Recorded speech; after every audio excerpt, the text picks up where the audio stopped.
ಅದು ಕ್ರಿಸ್ತಶಕ 1595. ತಮಿಳುನಾಡಿನ ಭುವನಗಿರಿಯಲ್ಲಿನ ತಿಮ್ಮಣ್ಣ ಭಟ್ ಹಾಗೂ ಗೋಪಿಕಾಂಬ ಎಂಬ ದಂಪತಿಗಳಿಗೆ ಒಂದು ಮಗು ಜನನವಾಗುತ್ತದೆ. ಆ ಮಗು ತಿರುಪತಿಯ ತಿಮ್ಮಪ್ಪನ ವರಪ್ರಸಾದದಿಂದ ಹುಟ್ಟಿದ್ದರಿಂದ ಆ ಮಗುವಿಗೆ ವೆಂಕಟನಾಥ ಎಂದು ನಾಮಕರಣ ಮಾಡಲಾಗುತ್ತದೆ. ಶ್ರೀಕೃಷ್ಣ, ಆಂಜನೇಯ ಹಾಗೆ ಗಣೇಶನನ್ನು ನಾವು ಒಬ್ಬ ಸ್ನೇಹಿತನನ್ನಾಗಿ ನೋಡಿದರೆ, ಅಂದು ಹುಟ್ಟಿದ ಆ ಮಗುವನ್ನು ನಾವು ಒಬ್ಬ ತಂದೆಯ ಸ್ಥಾನದಲ್ಲಿ ಅಂದಿನಿಂದ ಇಂದಿನವರೆಗೂ ನೋಡುತ್ತಿದ್ದೇವೆ. ಹೌದು, ನಾನು ಮಾತನಾಡುತ್ತಿರುವುದು ಗುರುವಾರ ಬಂತು ಅಂತ ಹೇಳಿದ್ರೆ ಮಠಕ್ಕೆ ಹೋಗಿ ದರ್ಶನ ಪಡೆದರೆ ಮನಸ್ಸಿನಿಂದ ಆಶೀರ್ವದಿಸುವ ಕಲಿಯುಗದ ಕಲ್ಪವೃಕ್ಷ ಕಾಮಧೇನು ಆಗಿರುವಂತಹ ನಮ್ಮ ಪ್ರೀತಿಯ ಗುರುಗಳಾದ ಶ್ರೀ ಗುರು ರಾಘವೇಂದ್ರ ಸ್ವಾಮಿಗಳ ಬಗ್ಗೆ.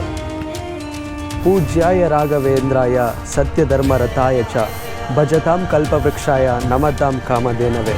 ಒಬ್ಬ ವ್ಯಕ್ತಿ ದೇವರಾಗೋದಕ್ಕೆ ಸಾಧ್ಯನಾ? ಈ ರಾಘವೇಂದ್ರ ಗುರುಗಳು ಸನ್ಯಾಸಿ ಆಗಿದ್ದಾದರೂ ಹೇಗೆ? ರಾಘವೇಂದ್ರ ಸ್ವಾಮಿಗಳ ಜೀವನದ ಚರಿತ್ರೆ ಬಗ್ಗೆ ಗೊತ್ತಾ ನಿಮಗೆ? ಅವರಿಗೆ ಒಬ್ಬರು ಪತ್ನಿ ಕೂಡ ಇದ್ದರು, ಹಾಗೆಯೇ ಅವರು ಆತ್ಮಹತ್ಯೆ ಮಾಡಿಕೊಂಡ್ರು ಅನ್ನೋದು ಗೊತ್ತಾ ನಿಮಗೆ?